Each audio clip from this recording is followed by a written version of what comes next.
Muy buenos días, bienvenidos a Directo América de France 24. Yo soy Elena Lozano y todo lo que verá a continuación es noticia. Iniciamos. Al menos 46 palestinos murieron por bombardeos israelíes este domingo en la Franja de Gaza y tanto Tel Aviv como Hamás se acusan mutuamente de ser los responsables de violar el alto el fuego. En tanto, los enviados estadounidenses Steve Witkoff y Jared Kushner llegaron el lunes a Israel para supervisar la correcta aplicación del acuerdo. Rodrigo Paz es el nuevo presidente de Bolivia. El político de centro derecha y ex senador obtuvo más del 54% de los votos. Paz prometió abrir Bolivia al mundo y trabajar con todos los sectores para sacar adelante al país andino de la crisis política y económica por la que atraviesa.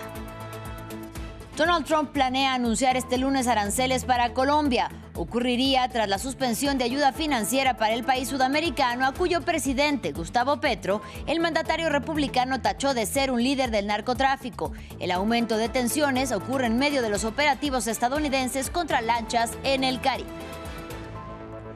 Los bolivianos acudieron a las urnas este domingo para elegir a su nuevo presidente. El ganador de la contienda fue el centroderechista y ex senador Rodrigo Paz, cuya elección termina con 20 años de izquierda encabezados por el movimiento al socialismo El MAS. Analizamos esta elección con nuestro invitado del día.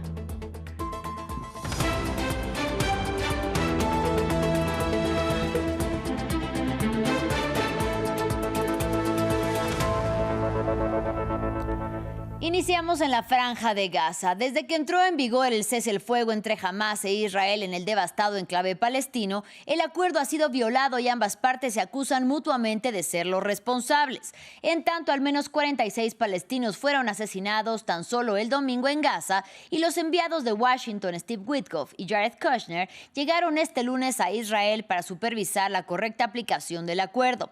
Según Israel, el paso de Kerem Shalom fue reabierto para permitir la entrada de ayuda humanitaria, aunque todavía en cantidades insuficientes. Ampliamos a continuación. ¿Volvió la guerra a Gaza? Donald Trump afirmó que el alto el fuego se mantiene, pero tras los mortíferos bombardeos sobre el sur del enclave este fin de semana, los habitantes están preocupados. Ayer temimos realmente que se reanudara la guerra. La situación no es estable. Ya basta. Llevamos 2 años sufriendo. Queremos poder descansar, queremos tener tranquilidad. Estamos hartos de dormir con miedo. Dicen que hay una tregua, hay un acuerdo de paz, pero no hay nada. Para que lo sepan, aquí la guerra no ha terminado. El domingo, Israel llevó a cabo una serie de ataques en respuesta, según afirmó, a un ataque en el que murieron 2 de sus soldados. Hamás negó cualquier implicación en este incidente y el presidente estadounidense, por su parte, minimizó la situación. Creemos que quizá los líderes no estén involucrados en ello, sino más bien algunos rebeldes dentro del movimiento. Pero sea como sea, la situación se gestionará adecuadamente, se gestionará con firmeza, pero adecuadamente. Mientras tanto, la ayuda humanitaria sigue entrando a cuentagotas al sitiado enclave. Israel condiciona la apertura del paso fronterizo de Rafah a la devolución de todos los restos mortales de los rehenes. Como señal de que Donald Trump permanece atento a cualquier desviación de su plan de paz, sus emisarios Steve Witkoff y Jared Kushner llegaron este lunes a Israel. Y la ciudad eslovena de Portorož es escenario de una cumbre a la que asisten 9 países de la Unión Europea y el rey Abdalá II de Jordania. Analizan como tema central la situación del frágil alto el fuego en la Franja de Gaza, así como asuntos de migración, cambio climático y conectividad energética. La reunión, a la que asiste también la presidenta de la Comisión Europea, Ursula von der Leyen, ocurre justo una semana después de la firma de un compromiso de entendimiento para la paz en Gaza, en la ciudad egipcia de Sharm el-Sheikh. Y en otro frente de guerra, el Kremlin negó un cambio de postura de Rusia sobre el cese de los combates y las concesiones territoriales en Ucrania de cara a la cumbre en Budapest entre los presidentes de Estados Unidos Donald Trump y de Rusia Vladimir Putin. El portavoz Dmitry Peskov acusó a Kiev de tener una postura contradictoria que no abona así en la búsqueda de paz. Escuchemos. Estamos viendo declaraciones muy contradictorias que salen de Kiev. Vemos que la posición del régimen de Kiev también está llena de contradicciones. Todo esto, por supuesto, no contribuye al proceso de paz. La posición de la Federación Rusa y el presidente Putin es coherente y bien conocida. Continuamos nuestra comunicación, en este caso con los estadounidenses, sobre el tema ucraniano.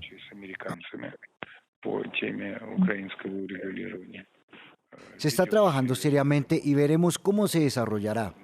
Todas estas contradicciones que estamos viendo en Kiev, por supuesto, no contribuyen a este proceso, más bien, por el contrario, lo complican. En información de la región latinoamericana, Rodrigo Paz es el nuevo presidente de Bolivia.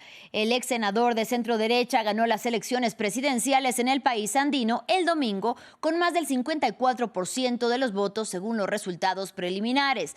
En su discurso llamó a todas las fuerzas políticas a trabajar con su gobierno para poder lograr superar la crisis política y económica por la que atraviesa el país, que deja atrás 20 años de gobiernos de izquierda. El informe es de William Gassó. Presidente electo de Bolivia, Rodrigo Paz. Bolivia dio un giro hacia la centroderecha. Rodrigo Paz ganó en segunda vuelta las elecciones presidenciales en Bolivia, según resultados preliminares. Bajo los aplausos de los seguidores, el presidente electo de 58 años llamó a la unidad de la nación. Por eso hoy día, Bolivia, tengan la certidumbre que este será un gobierno para gobernar con todos los hombres y mujeres, los mejores hombres y mujeres que quieran ayudar a la patria. Este es su gobierno. Aquí está este gobierno para poder llevar adelante las soluciones de Bolivia. Economista de formación, Rodrigo Paz fue elegido con un programa de ruptura tras 20 años con el movimiento al socialismo en el poder. Prometió brindar estabilidad a la economía del país andino con recortes en el gasto público y más apertura a los mercados internacionales, entre otras medidas. Por su lado, Jorge Tuto Quiroga felicitó al ganador. Por eso, viendo los resultados del CIDEPRE, no fueron anunciados con mucha elegancia y más allá de que había otra información previa que puede causar confusión. Respetamos el trabajo del CIDEPRE en la primera vuelta y lo vamos a respetar en la segunda vuelta. He llamado a Rodrigo Paz Pereira, le he deseado mis felicitaciones. Con 16 de los 36 senadores y 49 de los 130 diputados, Rodrigo Paz también tendría una buena base de apoyo en el Parlamento. Con el soporte del ex candidato Samuel Doria Medina, que encabeza la tercera fuerza política, Rodrigo Paz contaría con una mayoría en ambas cámaras. De Bolivia nos vamos a Colombia. La crisis diplomática entre Estados Unidos y Colombia alcanza niveles inéditos. El presidente de Estados Unidos, Donald Trump, amenaza con aranceles al país suramericano, mientras acusa a su par colombiano, Gustavo Petro, de ser un líder narcotraficante. En paralelo, nuevos ataques estadounidenses en el Mar Caribe, en principio amenazantes para Venezuela, aumentan la tensión entre Washington, D.C. y Bogotá. Samuel Salgado Castro tiene todos los detalles. La alianza histórica entre Estados Unidos y Colombia se resquebraja como nunca. El presidente estadounidense Donald Trump amenazó con nuevos aranceles que golpearían fuertemente la economía colombiana, confirmando las palabras del senador Lindsey Graham, que advertían sobre un ataque a Colombia donde más duele, el bolsillo. Colombia es una máquina de fabricar drogas y no vamos a ser parte de eso, así que vamos a retirar todo el dinero que les estamos dando. Colombia está fuera de control y ahora tienen al peor presidente que han tenido. Es un lunático con muchos problemas mentales. La pelea entre ambos mandatarios comenzó horas antes, cuando Petro denunció que Estados Unidos mató supuestamente a un pescador colombiano en medio del despliegue naval del ejército estadounidense en costas cercanas a Venezuela. La lancha del pescador de Santa Marta no era del ELN, era de una familia humilde, amante del mar, y de ahí extraía sus alimentos. Trump no respondió a la denuncia de Petro, pero sí anunció la suspensión total de la ayuda financiera estadounidense, más de $207 millones en 2025 para gobernanza y asuntos humanitarios.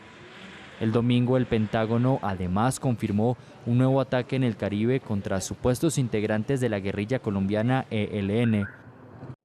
Las relaciones entre Washington y Bogotá comenzaron a deteriorarse a principios de año por la política estadounidense de deportación masiva de inmigrantes indocumentados hacia países como Colombia. Pero la relación alcanzó su nivel más bajo en septiembre, cuando la Casa Blanca decidió desertificar de forma provisional al gobierno colombiano en su lucha contra el narcotráfico. Ahora llegó el peor escenario, según los expertos, con la suspensión de millones de dólares de asistencia a Colombia, el país suramericano que más ayuda recibe de Estados Unidos. De regreso en el viejo continente, persecución en Francia 24 horas después de que un grupo de ladrones irrumpiera en el Museo del Louvre de París a plena luz del día y robara 8 joyas de valor incalculable. El robo ha reavivado el debate sobre la laxitud en la seguridad de los museos. El ministro de Justicia francés dijo que el robo da una mala imagen de Francia al mundo. Aquí los detalles. Investigación en pleno apogeo tras el robo en el emblemático Louvre de París. El ministro de Justicia francés afirma que el enorme fallo de seguridad en el museo más visitado del mundo empaña la imagen de Francia. Lo que seguro es que hemos fallado, ya que alguien ha podido aparcar una grúa, subir a ella en pocos minutos para robar joyas de valor incalculable y dar una imagen terrible de Francia. Las autoridades afirman que un equipo de 60 investigadores trabaja en la teoría de que el robo fue planeado y ejecutado por un grupo del crimen organizado. Añaden que han destinado importantes recursos para localizar a los autores, mientras el presidente Macron expresó su confianza en que serán encontrados. Según los expertos en seguridad, el Louvre habría contado con sistemas para señalar que se estaba produciendo un robo. En un museo como el Louvre, romper una ventana normalmente debería activar una alarma. Eso significa que se habría activado una alarma para un supervisor del equipo de seguridad y se habría sabido exactamente dónde estaba ocurriendo para poder reaccionar. Un robo de 7 minutos para unos ladrones que, vestidos como obreros de la construcción, se llevaron 8 piezas de joyería napoleónica de valor incalculable. En enero, el presidente anunció un plan de renovación y modernización del Louvre que busca mejorar la seguridad, después de que el 15% de su equipo fuera despedido en la última década. El museo permanece hoy cerrado, mientras continúan las pesquisas. De Europa vamos a Asia. El partido gobernante de Japón firmó un acuerdo de coalición con el principal bloque opositor, con lo que allana el camino para que Sanae Takaichi se pueda convertir en la primera mujer en liderar el ejecutivo del país asiático. El pacto llega en el mismo mes en que Takaichi asumiera el liderazgo del Partido Liberal Democrático, que ha dominado la política japonesa durante décadas y fue firmado con el líder del Partido Innovación de Japón. Este martes el Parlamento votaría entonces para designarla como nueva primera ministra. En otros temas, 2 personas murieron cuando un avión de carga que aterrizaba desde Dubái en el aeropuerto internacional de Hong Kong se salió de la pista y chocó con un vehículo de asistencia y acabó parcialmente en el mar. Se trata de 2 operarios. Según investigaciones, el carguero, un Boeing 747-481, fue autorizado a aterrizar con normalidad y no emitió ninguna señal de emergencia antes de abandonar la pista. Es momento de nuestro invitado del día. Entre pedidos de más dólares y combustible, los bolivianos eligieron este domingo a su nuevo presidente. Se trata del centroderechista y exsenador Rodrigo Paz. Con su llegada a Palacio Quemado, terminan 20 años de gobiernos de izquierda del movimiento al socialismo, MAS, que fue fundado por el exmandatario Evo Morales. El país andino atraviesa por una crisis política y económica que en junio del 2024 derivaron en el que el gobierno de Luis Arce denunciara como intento de golpe de Estado. Y para hablar sobre el tema, saludo con mucho gusto a Susana Bejarano, quien es politóloga y analista. Bienvenida y gracias por la comunicación. Muchas gracias a ti por la invitación. Un saludo cordial a toda la gente que nos está mirando. Susana, ¿a qué preocupaciones o necesidades de los bolivianos responde la victoria de Rodrigo Paz, un centroderechista? Bien, creo que hay un desplazamiento del bloque popular en favor de Paz. Han jugado mucho en Bolivia las identidades, ¿no? Creo que su candidato a vicepresidente, Edman Lara, representa esas identidades de esa clase media en emergencia que precipitó precisamente la bonanza y el gobierno del movimiento al socialismo, ¿no? Pero son identidades que han mutado, que son distintas, donde otros códigos están en juego. Por ejemplo, son jóvenes mayormente conectados, que han dejado lo rural para insertarse en las ciudades, ¿no es cierto? Y donde las problemáticas son el trabajo, lo cotidiano, ¿no? Entonces, esto fue determinante, ¿no? Un desplazamiento por una nueva Bolivia, una nueva forma, digamos, de entender también los nuevos códigos del país, si tú quieres. Dicho esto, ¿cuáles serían entonces los principales retos a los que se enfrenta o se enfrentará el nuevo Ejecutivo después de asumir el poder? Bolivia en este momento está en una situación tremendamente complicada. Existe una desconfianza muy grande en el Estado, precisamente por un proceso de erosión moral que ha habido, muchas impugnaciones a los candidatos a los líderes, si tú quieres, de la izquierda tradicional, Luis Arce, Evo Morales, que han tenido ciertos problemas de tipo moral, ¿no? También está el problema económico en Bolivia. Nadie puede desconocer ni negar que hoy en Bolivia estamos atravesando la falta de combustibles, no existen divisas, por lo tanto la canasta básica se ha encarecido un montón, aquellos productos de importación han subido un 200, en un 300%, la inflación se está disparando. Entonces, el primer reto que tiene que encarar Rodrigo Paz es cómo resolver esto. Las imágenes que estás mostrando son clarísimas, son colas larguísimas donde no podemos conseguir diésel fundamentalmente y tampoco gasolina, ¿no? ¿Cómo ordenas este panorama? Es también complicado porque Rodrigo Paz de alguna manera se está apoyando en los créditos internacionales y como tú sabes, Elena, los créditos internacionales tardan en llegar. Entonces aquella promesa de resolver al día siguiente los problemas del país que le había hecho tanto Rodrigo Paz como Tuto Quiroga en su momento, es una promesa que va a generar cierto tipo de erosión en la credibilidad muy al inicio, ¿no es cierto?, porque este tipo de problemas que son profundos, que vienen de larga data, que se vienen arrastrando y que necesitan soluciones más integrales, más profundas, mejor pensadas, etcétera, que no solamente pasa por el crédito internacional o la aprobación de estos créditos o la inyección de un crédito en la economía, ¿no es cierto?, puede generar todavía, digamos, cierto tipo de procesos que puedan llevarnos a una inestabilidad. Yo creo que apenas empezamos, ¿no?, en la reconfiguración del mapa político.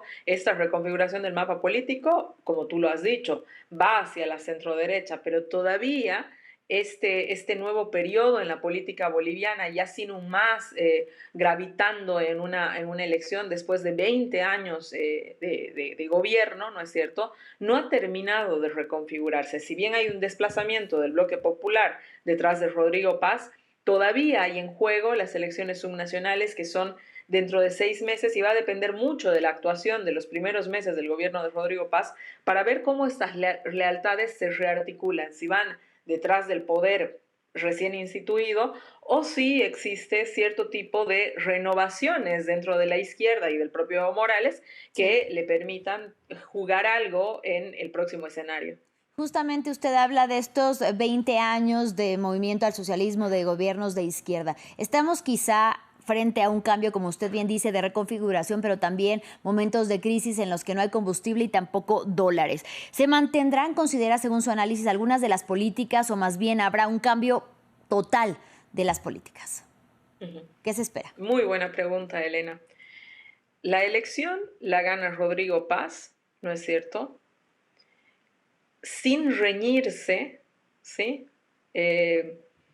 sin pelear, sin rebelarse, si usted quiere, a el modelo económico que había propuesto el MAS. Si bien existe un agotamiento, ¿no?, yo creo político, etcétera, que además una herida social con este momento de crisis económica, ¿no es cierto?, aquella propuesta que hacía Quiroga, que era básicamente desmantelar, ¿no?, todos los avances que lógicamente están vinculados a el tema económico, a la presencia del Estado, a si se dan o no se dan bonos, qué haces con la empresa pública, la vendes, no la vendes, se privatiza, etcétera, ¿no es cierto? De alguna manera gana Rodrigo Paz también a esta idea de volver a ciertos ejercicios, a cierta aplicación de un neoliberalismo más riguroso y más duro, como proponía Tuto Quiroga.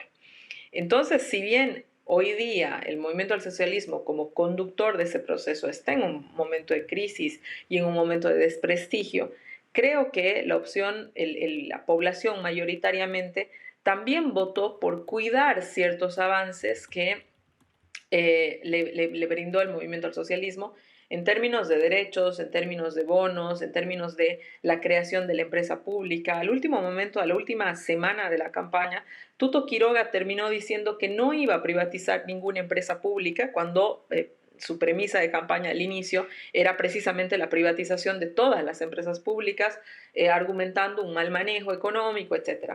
Entonces existen, ¿no es cierto?, en Bolivia, creo que pilares, ¿no?, de nacionalistas, si usted quiere, ¿no?, de la necesidad de la presencia del Estado en la economía, muy consolidados en el país. Entonces, Rodrigo Paz, que no pelea con esta idea, que no se revela necesariamente al modelo económico que había implantado, que ha implantado el MAS en Bolivia, tiene una opción ahí de respiro, porque entiende que un cambio radical del modelo implica la afectación precisamente a los más pobres, ¿no? Es decir, si tú empiezas y suprimes el bono, si empiezas a achicar el Estado, si empiezas a hacer una serie de medidas, ¿no es cierto?, efectivamente no existe un mecanismo posible de que los más pobres no se vean afectados. Yo no te digo que las medidas que vaya y que tenga que tomar Rodrigo en cuanto a ver el tema de los carburantes, si se mantiene o no las subvenciones, porque en Bolivia los carburantes, el diésel,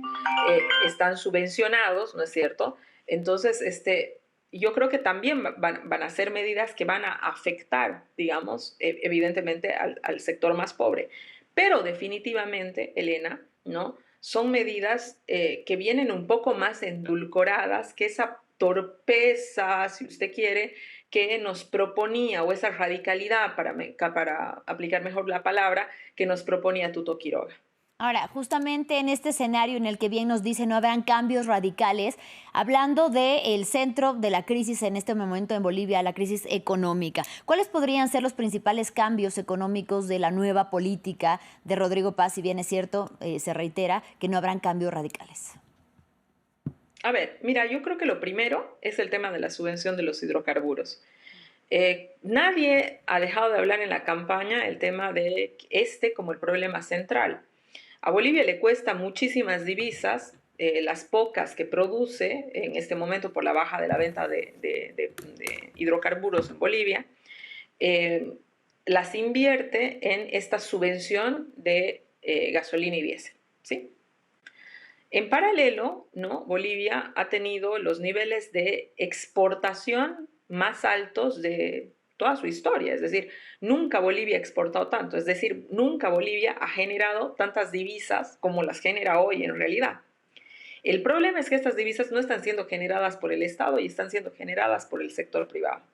Ese sector privado agroindustrial, ¿no es cierto?, que a costa del medio ambiente, etcétera, produce en Bolivia, no deja las divisas en Bolivia. Es decir, todo ese dinero que se produce en Bolivia se queda en bancos del exterior y no retorna a Bolivia. Hemos tenido más o menos unas exportaciones que rondean los 13.000 millones de dólares. Nunca antes en la historia de Bolivia ha tenido tanto dinero en exportaciones, pero no en manos del Estado como era en el pasado con la producción de hidrocarburos, sino en manos de los privados con la producción agropecuaria y también con las exportaciones de oro, que también están en una suerte de una lógica privada. Entonces, acá la primera medida es ver qué haces con esas subvenciones. Rodrigo Paz propone unas subvenciones focalizadas, que la subvención al transporte público se quede para que no le suba el precio a la canasta familiar, pero que aquellas, digamos, industrias que son generadoras de dólares no necesitan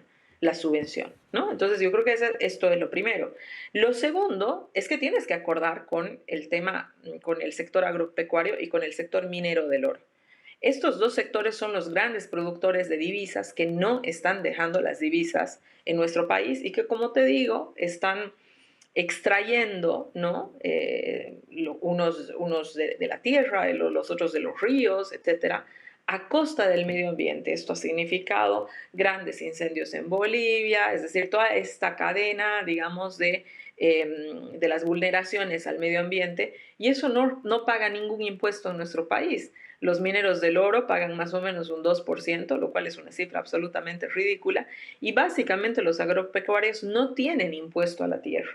Entonces, esa es otra de las medidas que tendrá que tomar si es que el gobierno de Rodrigo Paz realmente quiere transformar la situación boliviana, tomar muy en serio. Ahora, como son poderes constituidos, también es muy complicado, ¿no es cierto?, para el nuevo gobierno sentarse y aplicarles un impuesto sin, digamos, el temor de que estos sectores también se te rebelen y que pueda generar esto un espacio de crisis. Pero desde mi perspectiva, son estas, digamos, las primeras cosas que Rodrigo Paz debería hacer, porque luego se ha hablado mucho de la burocracia y la necesidad de reducir la burocracia, cuando en realidad Bolivia es un estado chico. Sí. Del 100% de aquel gasto que se hace en inversión, digamos, de sueldos y salarios, ¿no?, que tiene que ver con la burocracia, el 89% están en seguridad del Estado, policías y militares, maestros y médicos. Eso no se puede reducir, y la reducción del otro 11% es básicamente testimonial, ¿no es cierto? Entonces los grandes temas de la economía están puestos en la subvención, se mantienen, no se mantienen, y cómo logras una recuperación a través de impuestos en estos dos sectores que te menciono. Y en el plano político, ¿qué opciones tiene realmente el ex senador para poder legislar tanto en la Cámara de Diputados como en el Senado de la República, tomando en cuenta que ninguna cuenta con la mayoría? ¿Se ve voluntad política de generar consensos quizá? Rodrigo Paz ha sacado una buena porción, una buena tajada, tanto del Senado como de la Cámara de Diputados. Y cuenta con el apoyo del que salió tercero, que es el empresario Samuel Doria Medina. Si tú revisas más o menos cuáles son los proyectos, aunque a Paz le haya apoyado el bloque popular, nosotros estamos a un viraje que tú explicaste muy bien al inicio de esta entrevista, que es el viraje a la centro-derecha. Samuel Doria Medina tiene un programa de centro muy parecido, digamos, o que puede encontrar muchas coincidencias con el programa de Rodrigo Paz. A la vez, el empresario Samuel Doria Medina, en el pasado ha trabajado de forma muy próxima al padre de Rodrigo Paz, que también ha sido presidente de Bolivia, que es Jaime Paz, ¿no es cierto? Entonces, existe de alguna manera una relación no solamente que comparte ideas en los términos económicos, sino también una relación que tiene larga data digamos, coincidencias políticas, si tú quieres, ¿no? Entonces, sí, yo veo que ahí pueden conseguir la mayoría tanto en el Senado como en el Parlamento, ¿no es cierto? Porque la presencia, si tú quieres, de la izquierda en Bolivia, como tú sabes, en estas elecciones ha resultado testimonial, ¿no? Uh-huh. Y el otro bloque, que es el de Tuto Quiroga, ha prometido una anexión, etcétera, algunas decisiones que vaya a tener el presidente Paz, etcétera. Pero digamos que si esa se constituye la gran oposición al presidente Rodrigo Paz, que será una oposición de una derecha más dura a una oposición a una derecha más blanda, ¿no es cierto? No va a poder definitivamente bloquear muchas de las decisiones que solamente requieren una mayoría absoluta y no los 2/3 de la Asamblea. Básicamente los 2/3 de la Asamblea solamente lo requieren una modificación constitucional y el nombramiento de autoridades. Bien. El resto de las leyes, según la normativa boliviana, pasan con simple mayoría. Y ya se nos terminó el tiempo, nada más que me diga, por favor, si me ayuda con el sí o el no, porque la izquierda, en efecto, no estuvo presente en esta segunda vuelta electoral. ¿Usted considera que debilitado, ya que no tiene un movimiento que lo respalde, igual Evo Morales, el expresidente, podría continuar siendo esta verdadera oposición o podría ser la verdadera oposición a un nuevo gobierno de centro-derecha? No creo. Déjame un cortito, ¿no? Creo que el rol de Evo Morales, digamos, se ha transformado. Creo que las lealtades de ese bloque popular no se mueven como imanes. Si bien Evo Morales es una voz muy representativa de la izquierda en Bolivia, esta elección ha probado, Elena, que hay la necesidad urgente de una renovación de liderazgos y una renovación que debería venir ordenada, ¿no es cierto? Sí. Ordenada, yo no te digo tutelada por Evo, pero de alguna manera no combatida por Evo, porque este elemento es importante. Existe una porción, ¿no?, de la izquierda boliviana que sí se representa en Evo Morales, pero esa porción no es suficiente hoy para hacer mayorías. Bien, Susana Bejarano, te agradecemos muchísimo por tu análisis. Lástima que se nos acabó el tiempo, pero para una próxima ocasión. Gracias. Gracias, Elena, a ti. Y gracias a ustedes por su compañía. Regresamos en breve con más información.